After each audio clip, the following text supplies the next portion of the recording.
So what did Senator Landrieu do? She voted against the NZ proposal. The GOP predicted what would happen, but Ms. Landrieu decided to side with what the White House wanted, and now she comes out and says, I had no idea that covered people were going to start losing their plans. Really?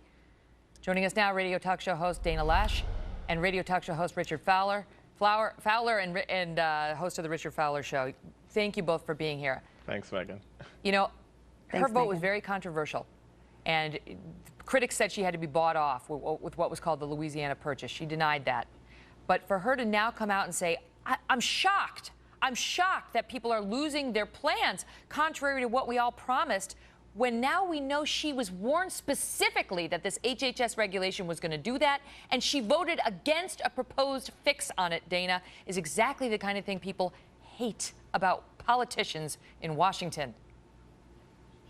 Oh, completely agreed, Megan. And it's it's even more disingenuous when you consider the fact that Senator Landrieu is recorded remarks just from last August saying that she would vote for Obamacare all over again. She said, I'd vote for Obamacare again. I'd vote for it tomorrow. And this is even after knowing, this is after the 2010 battle. This is after that NZ brought up this resolution saying that, look, we need to keep these plans.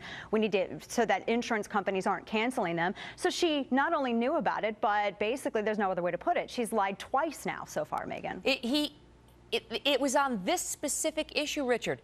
They said, hey, hold on, HHS just tightened the noose such that almost none of these plans are going to be grandfathered, and this promise, if you can keep your plan, if you like it, is going to be completely broken. And she said, I vote against it, I don't like your fix. And did she come out and propose her own fix, saying, whoa, we can't break that promise? No, and now she wants us to believe she's shocked, Richard. Look, don't get me wrong. I think Senator Landrieu has a tough race ahead of her, and she's in a battleground state where she's going to have to do some political posturing here. But I think that takes away from the fact, Megan, that what is happening with those individuals losing their health care policy. Yes, their plan has been canceled, but they will qualify for a better plan in the health care exchange, that, and Richard. beyond that, you know I don't they allow might qualify that. for a tax Don't try to subsidy. bridge away to a safer place. Stay on point. The point that we are trying to discuss tonight is his hypocrisy in Washington and no dishonesty. Is she being dishonest now when she comes out and says, I had no idea? Well, Megan, there was political posturing here. She clearly has politically postured herself to go back to her. What does posturing mean? To go back to her, she's sort of, I don't know what you would call it. You can call it a flip-flop if you want to call it a flip-flop. She's posturing to make sure that she has a better chance to win in her home district. That doesn't take away from the benefits of the law. What they don't realize, what the politicians don't realize, and don't get me wrong, both sides forget that there's this magical thing called videotape and contemporaneous recordings. And I mean, here's for an example, Dana, a speech that Senator Chuck Grassley got up at the time when NZ was proposing this bill that would fix the grandfathering problem.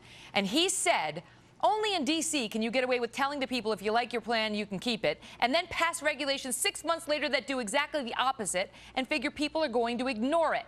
But common sense will eventually prevail in this town. And now Senator Landrieu says, who? Chuck who? Mike who? I don't know what they're talking about. I'm shocked.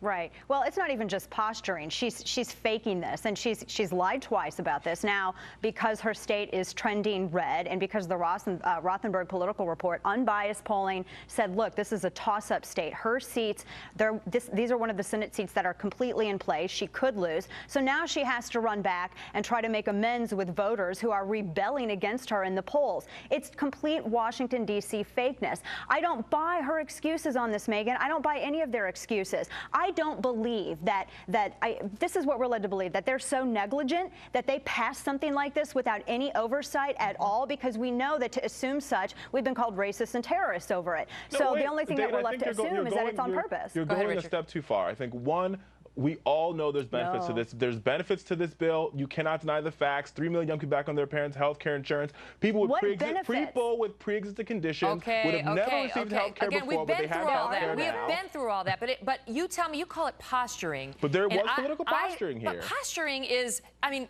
well, like this. No, posturing is not as egregious as this, Richard. Anyway, I got to wrap because we're up against a hard break, but great seeing you both. Thanks, Megan. Thanks, Megan.